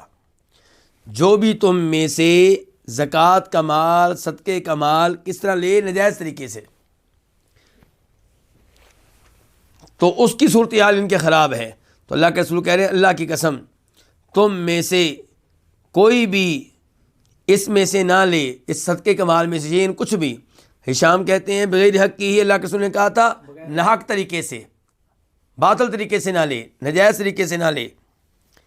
تو لے گا تو کیا ہوگا؟ اب یہ سوال، لے گا تو کیا ہوگا؟ آپ کہہ رہے ہیں کہ تم میں سے کوئی نہیں لے گا اس میں سے شیئن، کچھ بھی۔ ہشام کہتے ہیں بغیر حق کی، ناجائز طریقے سے، ناحق طریقے سے، الا، مگر، جاء اللہ، وہ اللہ کے پاس آئے گا، یحملہ، اس حال میں کہ وہ اس کو اٹھائے ہوئے ہوگا، یوم القیامت، قیامت کے دن۔ کیا مطلب؟ کس کو اٹھائے ہوئے ہوگا؟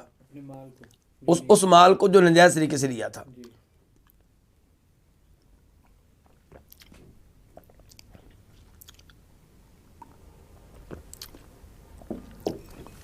یہ مال جس کی خاطر لوگ آپس میں لڑتے ہیں اور کسی کے مال پہ ناجائز طریقے سے قبضہ کرنے کی کوشش کرتے ہیں، فرمایا یہ مال اس کے لیے روز قیامت مصیبت بن جائے گا۔ تو وہ آئے، اللہ جاء اللہ، وہ آدمی اللہ کے پاس آئے گا، یحملہ، اس حال میں کہ وہ اس کو اٹھائے ہوئے ہوگا۔ کس کو؟ اس مال کو جسے بطور خیانت اپنے پاس رکھ لیا ہے۔ کب؟ یوم القیامت، قیامت کے دن۔ اللہ، آپ کی وارننگ جاری ہے۔ آپ کہتے ہیں اللہ، خبردار، توجہ سے سن لو، دھیان سے سن لو۔ فلا اعرفن ما جاء اللہ رجل ببعیر لہ رغا او ببقرۃ لہا خوار او شاۃ تیعر۔ آپ کہہ رہے ہیں خبردار، فلا اعرفن، یقیناً میں پہچان لوں گا، میں کیا کروں گا؟ پہچان لوں گا۔ ما جاء اللہ، ما کو یہاں پہ بنا دے مصدریہ، یعنی کہ ما وہ ہے جو بعد والے فعل کو بھی مصدر کے معنی میں کر دے گا۔ تو یقیناً میں پہچان لوں گا کسی آدمی کے ایک اونٹ کو لانے کو، میں پہچان لوں گا کہ ایک آدمی ایک اونٹ کو لے کر آیا ہے، ٹھیک ہے؟ تو میں پہچان لوں گا کسی آدمی کے ایک اونٹ کے لانے کو، لہو رغا، جو کیا کر رہا ہوگا؟ بلبلا رہا ہوگا۔ یعنی کہ میں جانتا ہوں کہ ایک آدمی آئے گا قیامت کے دن اور اس کی گردن پہ، کندھوں پہ کیا ہوگا؟ اونٹ ہوگا، اور اونٹ چیخ رہا ہوگا، بلبلا رہا ہوگا۔ او ببقرۃ، یا وہ ایک گائے لے کر آئے گا، لہا خوار، جو ڈکار رہی ہوگی۔ او شاۃ، یا ایک بکری لے کر آئے گا، تیعر، جو ممیا رہی ہوگی۔ ثم رفع یدیہ، پھر آپ نے اپنے دونوں ہاتھ کیا کیے؟ بلند کیے۔ حتی رأیت بیاض ابطیہ، یہاں تک کہ میں نے آپ کے دونوں بغلوں کی سفیدی دیکھ لی، اور آپ نے کہا الا هل بلغت، خبردار، کیا میں نے پہنچا دیا ہے؟ تو یہاں پہ ہاتھ اٹھانے سے مراد دعا کے لیے ہاتھ اٹھانا نہ ہوا، یہاں پہ ہاتھ اٹھانے سے مراد دعا کے لیے ہاتھ اٹھانا نہ ہوا۔ تو یہاں پہ یہ ہے کہ اللہ تعالیٰ کو آپ نے ہاتھ اٹھا کے مخاطب کیا ہے۔ اب ممکن ہے کہ ہاتھ ایسے اٹھائے گئے ہوں، یا اللہ دیکھ لے کہ یہ میں نے تیرا پیغام پہنچا دیا ہے، میں نے بتا دیا ہے کہ جو ناجائز طریقے سے سرکاری مال لے گا، یہ سرکاری مال اس کے لیے روز قیامت کیا بن جائے گا؟ بوجھ بن جائے گا، وبال بن جائے گا۔ میں نے یہ بھی بتا دیا ہے کہ جو آدمی زکوٰۃ کے مال میں سے کوئی اونٹ رکھ لے گا تو روز قیامت اس اونٹ کو لایا جائے گا اور اس کے اوپر سوار کر دیا جائے گا، اس کے کندھوں پہ لا دیا جائے گا، اور اونٹ بھی وہ جو بلبلا رہا ہوگا، یا ایسے ہی گائے لے کر کوئی آدمی آئے گا جو ڈکار رہی ہوگی، یا بکری لے کر آئے گا جو ممیا رہی ہوگی، تو ثم رفع یدیہ، پھر آپ اپنے دونوں ہاتھ اٹھائے، یہاں تک کہ میں نے آپ کے بغلوں کی سفیدی دیکھی، اور آپ کیا کہہ رہے تھے، الا هل بلغت، خبردار میں نے پیغام پہنچا دیا ہے۔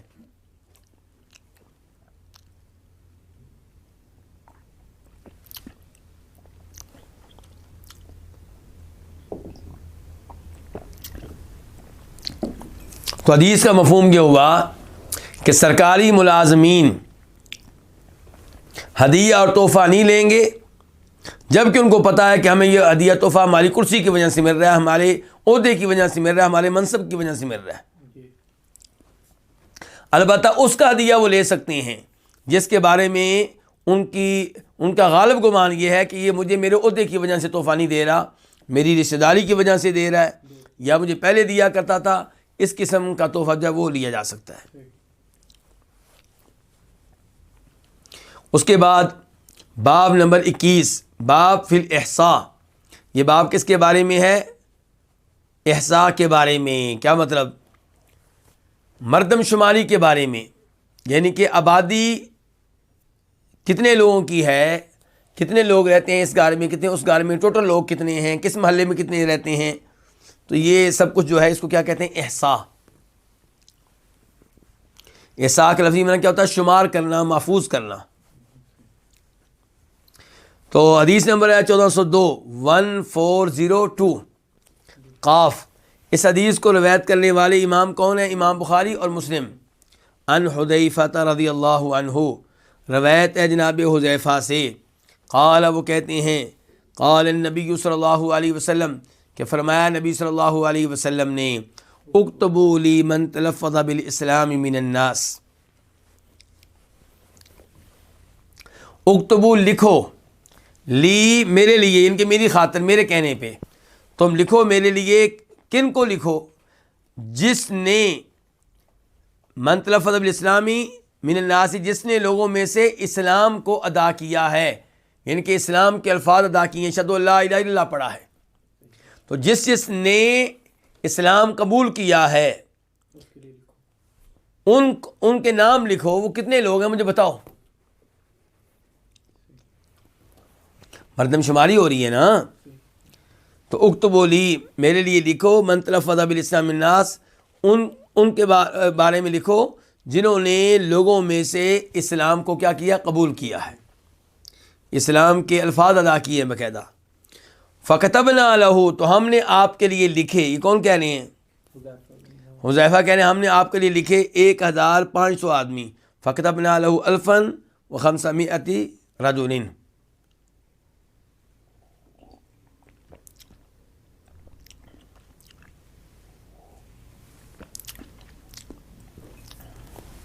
فقلنا، تو ہم نے کہا، نخاف ونحن 1500، کہ ہم ڈرتے ہیں جب کہ ہم 1500 ہو چکے ہیں، یعنی کہ جب ہماری آبادی، ہماری تعداد اتنی زیادہ ہے تو اب ہمیں ڈرنا نہیں چاہیے، کیونکہ بدر کی لڑائی میں کتنے تھے مسلمان؟ 313، لڑنے والے صرف 313 تھے، تو آج کتنے ہو چکے ہیں؟ 1500۔ تو اس لیے کہہ رہے ہیں فقلنا، ہم نے کہا، نخاف، کیا ہمیں خوف ہوگا جب کہ ہم 1500 ہیں، یعنی کیا آئندہ زمانے میں پھر کوئی خطرہ ہے، کوئی خوف ہے؟ فَلَقَدْ رَأَيْتُنَا ابْتُلِينَا، البتہ تحقیق ہم نے دیکھا ہے، کس کو؟ اپنے آپ کو۔ ہم نے دیکھا کس کو؟ اپنے آپ کو۔ کیا دیکھا؟ کہ ابتلینا، کہ ہماری آزمائش ہوئی۔ کب؟ اللہ کے رسول صلی اللہ علیہ وسلم کے دنیا سے چلے جانے کے بعد۔ کہتے ہیں فَلَقَدْ رَأَيْتُنَا ابْتُلِينَا، البتہ تحقیق میں نے دیکھا، سب کو دیکھا میں نے، کہ ابتلینا، کہ ہماری کیا ہے؟ آزمائش ہوئی ہے۔ فَلَقَدْ رَأَيْتُنَا، البتہ تحقیق میں نے دیکھا ہے اپنے آپ کو، کہ ابتلینا، کہ ہماری آزمائش ہوئی ہے۔ حتیٰ ان الرجل لیصلی وحدہ، یہاں تک کہ بے شک ایک آدمی لیصلی وحدہ، اکیلے نماز پڑھتا ہے، وہو خائف، جب کہ وہ خوف زدہ ہوتا ہے، ڈرا ہوا ہوتا ہے، سہما ہوا ہوتا ہے۔ کیا مطلب ہے اس پوری عبارت کا؟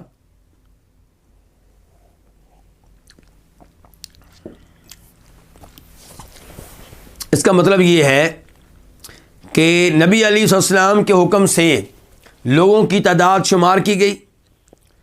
لوگ کون سے؟ مسلمان. تو تعداد کتنی نکلی تھی؟ 1500. تو ہم نے کہا کہ ہم ڈرتے ہیں جب کہ ہم 1500 ہیں، یعنی کہ اس زمانے میں ہم نے سوچا کہ ہمیں ڈرنا نہیں چاہیے کیونکہ ہم کتنے ہو چکے ہیں؟ 1500 ہو چکے ہیں. اس کے بعد کہتے ہیں حذیفہ کہ ایسا بھی وقت آیا کہ میں نے دیکھا کہ ہم جو ہے ہماری آزمائش ہو رہی ہے اللہ کے رسول کے بعد، یہاں تک کہ میں نے کیا دیکھا کہ ایک آدمی اکیلے نماز پڑھتا ہے جبکہ وہ کیا ہے؟ سہما ہوا، ڈرا ہوا ہے. اس سے کیا مراد ہے؟ یہ اکیلے نماز پڑھتا ہے، اور جناب حذیفہ کے زمانے میں یہ وقت آ گیا تھا. صحابی جناب حذیفہ ہے نا، تو یہ کون سا وقت آیا تھا کہ ایک آدمی نماز پڑھتا ہے اور اکیلے اور ڈرتا ہے؟ اس کے بارے میں علماء کرام نے لکھا ہے واللہ اعلم کہ شاید یہ اشارہ ہے جناب عثمان بن عفان کے ایک آدھ کسی گورنر کی طرف جو نماز کو تھوڑا سا لیٹ کر دیتے تھے. تو پھر کئی لوگ نماز کو وقت پہ پڑھنے کے لیے کہاں پڑھتے تھے؟ گھر میں، لیکن ساتھ ڈرتے تھے کہ حکمران کو پتہ چل گیا تو صورتحال خراب ہو جائے گی، یعنی کہ سمجھا جائے گا کہ شاید میں حکمران کے پیچھے نماز پڑھنا ہی نہیں چاہتا. جبکہ وجہ یہ نہیں تھی، وجہ یہ تھی کہ حکمران اتنی لیٹ نماز پڑھ رہے تھے. اچھا جی، اور خوف والی بات یہ ہے کہ کلمہ حق نہیں کہتا وہ آدمی اور گھر میں اکیلے نماز پڑھ رہا ہے کیونکہ اس کو ڈر ہے. اس کے بعد کہتے ہیں ہماری کتاب کے مؤلف کہ امام بخاری کہتے ہیں کہ حدثنا عبدان، ہمیں یہ حدیث بیان کی ہے عبدان نے. کس نے بیان کی ہے؟ عبدان عبداللہ بن عثمان بن جبلہ المروزی. یہاں سے آپ کو پتہ چلے گا کہ امام بخاری اور دیگر ائمہ حدیث کیسے بیان کرتے ہیں. ہر حدیث سے پہلے ایسے کہتے ہیں.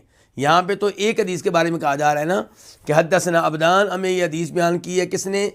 امام بخاری کہہ رہے ہیں عبدان نے. عبدان کون ہے؟ عبداللہ بن عثمان بن جبل المروزی. اور وہ روایت کرتے ہیں ابو حمزہ سے، محمد بن میمون ابو حمزہ. اور وہ روایت کرتے ہیں کس سے؟ اعمش سے. وفی، اور اس روایت میں کیا ہے کہ فوجدناہم خمسمائہ، تو ہم نے ان لوگوں کو کس تعداد میں پایا؟ 500 کی تعداد میں. اچھا، اوپر کتنا آیا تھا؟ 1500. اور وہاں پہ راوی کون تھے؟ حذیفہ. اور یہاں پہ راوی کون ہے؟ نہیں، یہ مسئلہ نہیں ہے. حذیفہ تو صحابی ہے نا، تو یہاں پہ صحابی کون ہے؟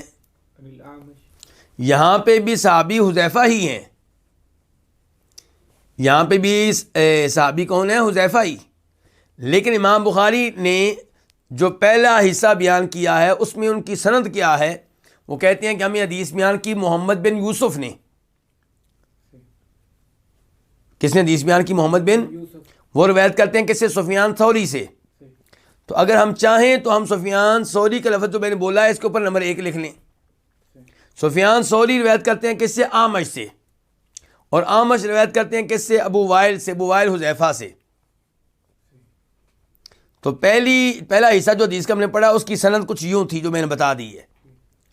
دوسرے حصے میں آ کے امام بخاری کہتے ہیں کہ یہی حدیث ہمیں عبدان نے بھی بیان کی ہے. اب پہلے حصے میں امام بخاری نے حدیث لی تھی محمد بن یوسف سے، اور دوسری سند میں جا کے وہ کہہ رہے ہیں ہمیں حدیث بیان کی عبدان نے. اس کا مطلب امام بخاری کو حدیث ان علماء کرام سے بھی ملی، ان سے بھی ملی، تو کتنی اس کی یقین میں ہمارا کیا ہو گیا؟ اضافہ ہو گیا. اچھا، اب کہتے ہیں دوسری سند میں امام بخاری کی ہمیں حدیث بیان کی عبدان نے، اور وہ روایت کرتے ہیں کس سے؟ محمد بن میمون ابو حمزہ سے، اور وہ اعمش سے. اعمش صحابی نہیں ہے. اعمش پچھلی سند میں بھی موجود ہے، اگرچہ ہمیں نظر نہیں آ رہے ہمیں، کیونکہ ہمارے جو وافی کے مؤلف نے سندیں حذف کر دی ہیں، صرف صحابی کا ذکر کیا بس. وہ جو امام بخاری ہر حدیث کے شروع میں لے کر آتے ہیں، ہر حدیث کے شروع میں کہ مجھے حدیث بیان کی میرے فلاں استاد نے، ان کو ان کے فلاں استاد نے، ان کو فلاں نے، ان کو فلاں نے، ان کو فلاں نے، ان کو فلاں نے، یہ ساری کیا ہوتی ہے؟ سند ہوتی ہے. تو یہ جو شیخ صالح شامی ہیں جنہوں نے الوافی کتاب لکھی ہے، انہوں نے سندیں حذف کر دی ہیں، صرف آخری راوی جو ہے صحابی ان کا تذکرہ کیا ہے. لیکن یہاں پہ کوئی مسئلہ ہے، اس لیے امام بخاری تفصیل سے یہ بیان کرنا چاہ رہے ہیں اور کہنا چاہتے ہیں کہ جب اس حدیث کو جناب حذیفہ سے روایت کرتے ہیں ابو وائل، اور ابو وائل سے روایت کرتے ہیں آمش، اور آمش سے سفیان ثوری. آمش سے کون؟ سفیان ثوری. تو تب تعداد آئی ہے 1500. اور جب اسی حدیث کو روایت کرتے ہیں حذیفہ سے کون؟ ابو وائل، ابو وائل سے آمش، اور آمش سے ابو حمزہ. یہ فرق ہے.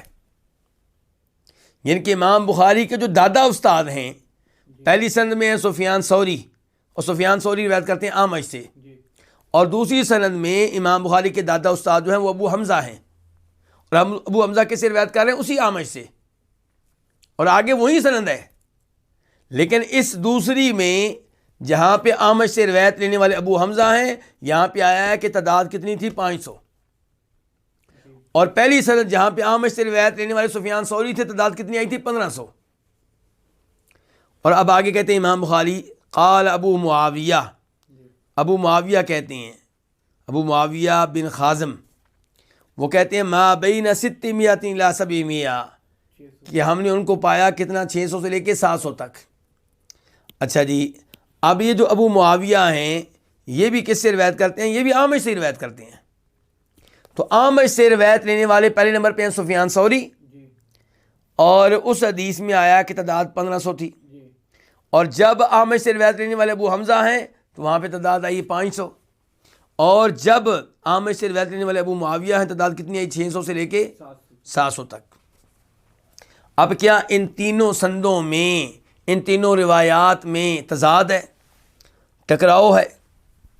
کیا کہیں گے آپ اس بارے میں؟ علماء کرام کے 2 طرح کے موقف ہیں. ایک موقف یہ ہے کہ آپ یوں کہیں گے کہ 1500 ٹوٹل تھے. 1500 کیا تھے؟ ٹوٹل سے مراد کیا ہو گیا؟ بچے، عورتیں اور مرد. کتنے تھے؟ 1500. اور جہاں پہ کہا گیا 600 سے لے کے 700، تو اس سے مراد یہ ہوگا کہ 600 سے لے کے 700 تک مرد تھے، صرف مرد، بچیوں عورتوں کو نکال کر. اور جہاں پہ کہا گیا 500 تھے، اس سے مراد یہ ہے کہ 500 ایسے تھے جو لڑنے والے تھے مردوں میں سے.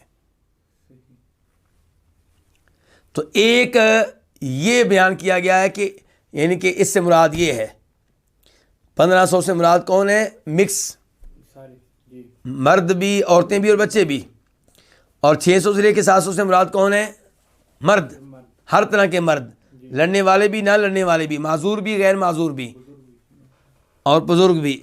اور 500 سے مراد یہ ہے کہ لڑنے والے مرد.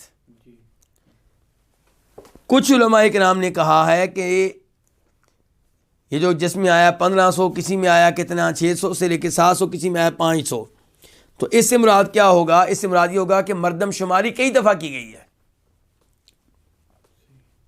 کبھی اللہ کے رسول نے مردم شماری کروائی تو لوگ کتنے نکلے؟ 500. اور سال، 2 سال، 3 سال کے بعد جب دوبارہ کروائی تو کتنے نکلے؟ 600 سے لے کے 700 تک. اور پھر کبھی کروائی تو کتنے نکلے؟ 1500. تو اس لیے آپس میں تضاد ٹکراؤ نہیں ہے.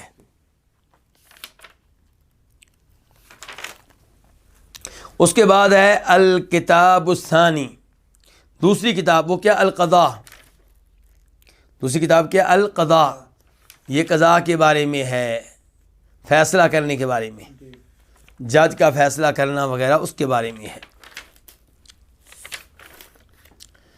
تو پہلی جو کتاب ہے وہ سٹارٹ ہوئی تھی کس پیج سے؟ وہ میں آپ کو بتانا چاہوں گا. وہ سٹارٹ ہوئی تھی 531 صفحہ سے، 531 پہلی کتاب تھی. اور اس میں پہلی حدیث کیا تھی؟ 1370، 1370. اور اب شروع کرنے لگے دوسری کتاب القضاء. تو قضاء کس کو کہتے ہیں؟ فیصلہ کرنا، لوگوں کے مابین کیا کرنا؟ فیصلہ. اس میں پہلا باب، وہ کیا باب؟ صفت الحاکم واجتہادہ. یہ باب ہے فیصلہ کرنے والے یا حکمرانی کرنے والے کے اوصاف کے بارے میں اور اس کے اجتہاد کے بارے میں. حدیث نمبر 403، 1403 قاف. اس حدیث کے بیان کرنے پہ اتفاق ہے کس کس کا؟ امام بخاری کا اور امام مسلم کا. عن عمرو بن العاص، روایت ہے کس سے؟ عمرو بن عاص سے. عمرو بن عاص صحابی ہیں، اور ان کے بیٹے عبداللہ بھی جو کیا تھے؟ صحابی تھے. عبداللہ بن عمر بن عاص جن کے بارے میں ابو ہریرہ کہتے ہیں کہ وہ حدیثیں بہت لکھا کرتے تھے. اور یہ عمر بن عاص جو ہیں یہ بعد میں مسلمان ہو گئے تھے اور اللہ کے رسول علیہ السلام نے ان کو کمانڈر بنا کر ایک دستے کا سربراہ بنا کر بھی بھیجا تھا. تو عمر بن عاص سے روایت ہے کہ انہوں نے سنا نبی علیہ الصلوۃ والسلام سے کہ آپ فرما رہے تھے کہ اذا حکم الحاکم فاجتہد ثم اصاب فلہ اجران.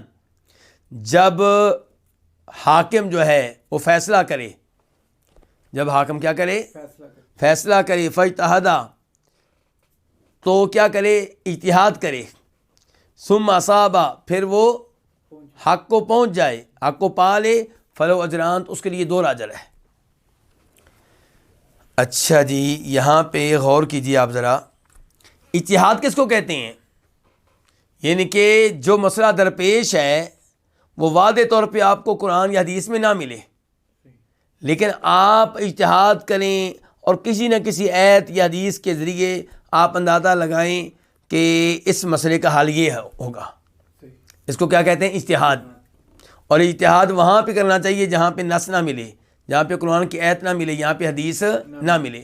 لیکن قرآن کی موجودگی میں، حدیث کی موجودگی میں کیا کرنا؟ اجتہاد کرنا، تو یہ مناسب نہیں ہے. یہاں پہ یہ ہے کہ جب حاکم کیا کرے؟ فیصلہ کرے. فاجتہد اس کے بعد کیا کرے؟ تو اجتہاد پہلے ہوگا، فیصلہ کرنے سے پہلے ہوگا کہ بعد میں ہوگا؟ پہلے اجتہاد ہوگا، آخر میں فیصلہ سناتے ہیں نا. لیکن یہاں ترتیب کیا لگ رہی ہے کہ جب حاکم فیصلہ کرے تو اجتہاد کرے. تو اس سے یوں لگتا ہے کہ جیسے اجتہاد بعد میں ہوگا، فیصلہ پہلے ہی سنا دیا جائے گا. تو اس کا حل کیا ہے پھر؟ ایک تو یہ ہے کہ فاجتہد کی جو فا ہے اس کو کہا جائے کہ یہ تفسیری ہے، کہ جب حاکم فیصلہ کرے اور اجتہاد کرے. فا کیا ہوئی؟ تفسیری، تفسیر کے لیے آئی ہے، وضاحت کے لیے آئی ہے. اور دوسرا یہ ہے کہ اذا حکم الحاکم کو آپ ایسے کریں جیسے آپ کہتے ہیں فَإِذَا قَرَأْتَ الْقُرْآنَ فَاسْتَعِذْ بِاللَّهِ مِنَ الشَّيْطَانِ الرَّجِيمِ. اب اس آیت کا ترجمہ کیا جو ابھی میں نے پڑھی ہے کہ جب تم تلاوت کر لو تو پھر کیا پڑھو؟ اعوذ باللہ من الشیطان الرجیم پڑھو. تو کیا اعوذ باللہ تلاوت سے پہلے ہوگا کہ بعد میں ہوگا؟ پہلے ہوگا. لیکن آیت کا بظاہر معنی یہ سمجھ میں آ رہا ہے. تو وہاں پہ علماء کرام نے واضح کیا ہے کہ مطلب یہ ہے کہ فَإِذَا قَرَأْتَ الْقُرْآنَ جب تم قرات کرنے لگو، تلاوت کرنے لگو تو اعوذ باللہ پڑھ لیا کرو. جیسے اللہ تعالیٰ کہتے ہیں یا ایھا الذین آمنوا اذا قمتم الی الصلاۃ فاغسلوا وجوہکم. جب تو نماز کے لیے اٹھنے لگو تو تب کیا کرو؟ وضو کر لو. اس کا یہ مطلب نہیں ہے کہ جب آپ نماز کے لیے کھڑے ہوں تو اب نماز شروع کرنے کے بجائے کیا شروع کر دیں؟ وضو شروع کر دیں. یہ مطلب نہیں ہے. یعنی کہ اس کا یہ مطلب نہیں ہے کہ جب نماز کے لیے کھڑے ہو جاؤ، نماز پڑھ لو تو اس کے بعد وضو کرو. تو یا تو آپ کہیں گے اذا، اس کا معنی یہ ہے کہ جب حاکم فیصلہ کرنے کا ارادہ کر لے، فیصلہ کرنے لگے، فاجتہد تو کیا کرے؟ اجتہاد کرے. ثم اصاب پھر وہ حق کو پا لے. کس کو پا لے؟ حق کو. فلہ اجران تو اس کے لیے کتنے اجر ہیں؟ 2 اجر ہے. تو ایک یہ ہے کہ آپ کہیں کہ جب حاکم فیصلہ کرنے لگے. دوسرا یہ کہ آپ کہیں کہ فاجتہد کی فا جو ہے وہ کیا ہے؟ تفسیری ہے، اور کا منع کر لیں، یا یہ کر لیں یا وہ کر لیں، 2 کاموں میں سے ایک کام کرنا ہے آپ نے. یا آپ کہیں گے کہ ترجمہ یوں ہے کہ جب حاکم، جن کے فیصلہ کرنے والا، چاہے وہ خود بڑا حکمران ہو یا اس کا مقرر کیا ہوا قاضی اور جج ہو، تو جب حاکم فیصلہ کرنے لگے فاجتہد تو کیا کرے؟ اجتہاد کرے. ثم اصاب پھر وہ حق کو پا لے، پہنچ جائے. فلہ اجران تو اس کے لیے 2 اجر ہے. 2 اجر کیوں ہے؟ ایک اجتہاد کرنے کا، اس نے کوشش کی ہے حق تک پہنچنے کی، اور دوسرا یہ کہ پھر اس نے حق کو پا بھی لیا ہے. وَإِذَا حَكَمَ اور جب وہ کیا کرے؟ فیصلہ کرے، فیصلہ کرنے لگے. فاجتہد تو اجتہاد کرے. ثم اخطأ پھر غلطی کر جائے. فلہ اجر تو اس کے لیے 1 ہی اجر ہے. 1 ہی اجر کیوں ہے؟ اجتہاد کرنے کا. لیکن جو جواب اس نے دیا، جو فیصلہ سنایا ہے وہ درست نہیں تھا، اس لیے اس کا اجر نہیں ملے گا. اس کے بعد باب نمبر 2، باب حکم القاضی لا یحل حراما، قاضی کا فیصلہ حرام کو حلال نہیں کر سکتا. قاضی کا فیصلہ حرام کو حلال نہیں کر سکتا. اس کی وضاحت حدیث سے مل جائے گی. حدیث نمبر کیا 1404 قاف. اس حدیث کو روایت کرنے پہ اتفاق ہے کس کس کا؟ امام بخاری کا اور امام مسلم کا. ام سلمہ، روایت ہے ام المؤمنین ام سلمہ سے، جن کا نام کیا تھا؟ ہند بنت ابو امیہ. تو یہ روایت کرتی ہیں کس سے؟ نبی علیہ الصلوۃ والسلام سے. قال کہ آپ نے فرمایا انما انا بشر، سوائے اس کے نہیں میں تو ایک بشر ہوں. کیا مطلب ہے سوائے اس کے نہیں کہ میں ایک بشر ہوں؟ مطلب یہ ہے کہ دل میں، کسی کے دل میں کیا ہے، کسی کے دل میں کیا ہے، یہ جان لینے کے لحاظ سے میں بشر ہوں، اور بشر دل کے حالات نہیں جان سکتے. تو میں دل کے حالات نہیں جانتا، تو میں اس لحاظ سے بشر ہوں کہ میں دل کے حالات نہیں جانتا، میں عالم الغیب نہیں ہوں. انما انا بشر، سوائے اس کے نہیں میں تو ایک بشر ہوں. وانکم تختصمون الی، اور بے شک تم میرے پاس جھگڑا لے کر آتے ہو، تم میرے پاس کیس لے کر آتے ہو. ولعل بعضکم ان یکون الہنا بحجتہ من بعد، اور شاید تم میں سے کوئی کیا ہو، الہنا زیادہ قادر الکلام ہو، زیادہ فصیح و بلیغ ہو، بحجتہ اپنی حجت بیان کرنے میں، من بعد کسی اور سے، کسی دوسرے سے. یعنی کہ میرے پاس تم لوگ آتے ہو، دو فریق آتے ہو، دو پارٹیاں آتی ہیں کیس لے کر، تو ہو سکتا ہے کہ دو پارٹیوں میں سے ایک پارٹی جو ہے ان کی زبانیں تیز ہوں، بات کرنے کا طریقہ آتا ہو، بات کرنے میں مہارت رکھتے ہوں، اور دوسرا فریق جو ہے وہ حق پہ ہونے کے باوجود بات کرنا نہ جانتا ہو. تو پھر کیا ہوگا؟ تو آپ فرماتے ہیں وَلَعَلَّ بَعْضَكُمْ، ہو سکتا ہے کہ تم میں سے کوئی ان یکون الہنا بحجتہ، اپنی حجت کو، اپنے دلائل کو بیان کرنے میں زیادہ کیا ہو، قادر الکلام ہو، زیادہ فصیح و بلیغ ہو، من بعد کسی اور کے مقابلے میں. فاقضی لہ، تو میں اس کے لیے فیصلہ کر دوں، علی نحو مما اسمع، اس کے مطابق جو میں سن رہا ہوں. اب اللہ کے رسول نے فیصلہ کس کی بنیاد پہ کرنا ہے؟ جو سنا ہے اس کے مطابق.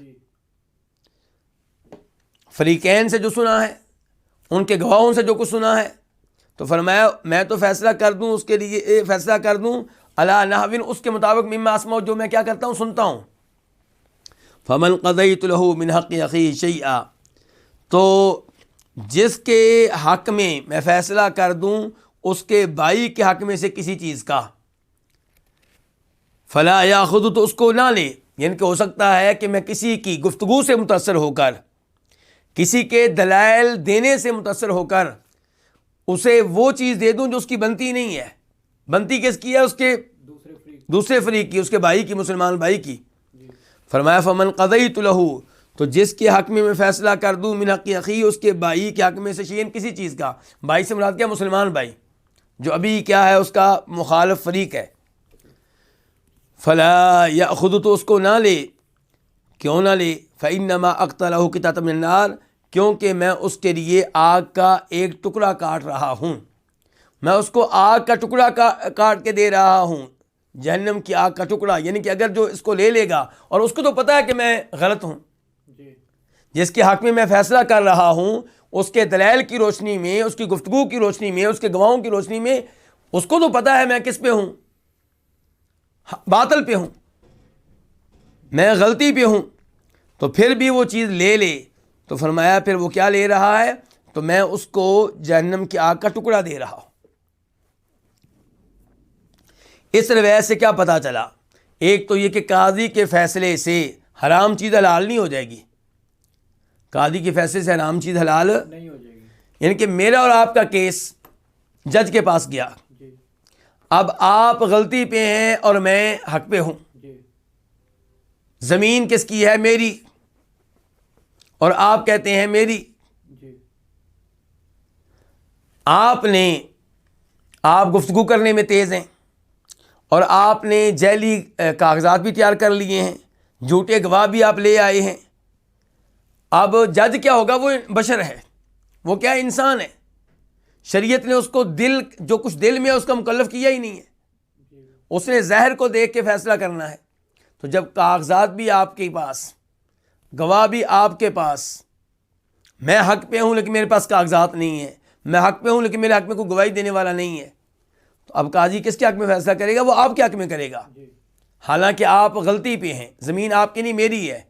تو حدیث بتا رہی ہے کہ قاضی کے غلط فیصلے سے یہ زمین آپ کے لیے حلال نہیں ہو جائے گی، چاہے عدالت نے آپ کے حق میں فیصلہ دے دیا، وہ آپ کے لیے حرام ہی رہے گی۔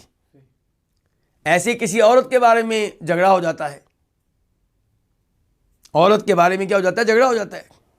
مثال کے طور پہ ایک عورت کے بارے میں آپ دعویٰ کر دیتے ہیں میری بیوی ہے، آپ گواہ بھی لے آتے ہیں کہ ان کے سامنے نکاح ہوا تھا، اور جس کی بیٹی ہے وہ کہتا ہے نہیں جی بالکل کوئی نکاح نہیں ہوا، لیکن آپ زبان میں بھی تیز، کاغذات بھی آپ کے پاس، گواہ بھی آپ کے پاس، قاضی آپ کی باتوں سے متاثر ہو کر آپ کے حق میں فیصلہ دے دیتا ہے، تو وہ لڑکی آپ کے لیے حرام ہے، اس سے آپ کے لیے حلال نہیں ہو جائے گی۔ آپ یہ نہ کہیں جی عدالت نے فیصلہ کر دیا ہے، ایک عدالت اوپر بھی ہے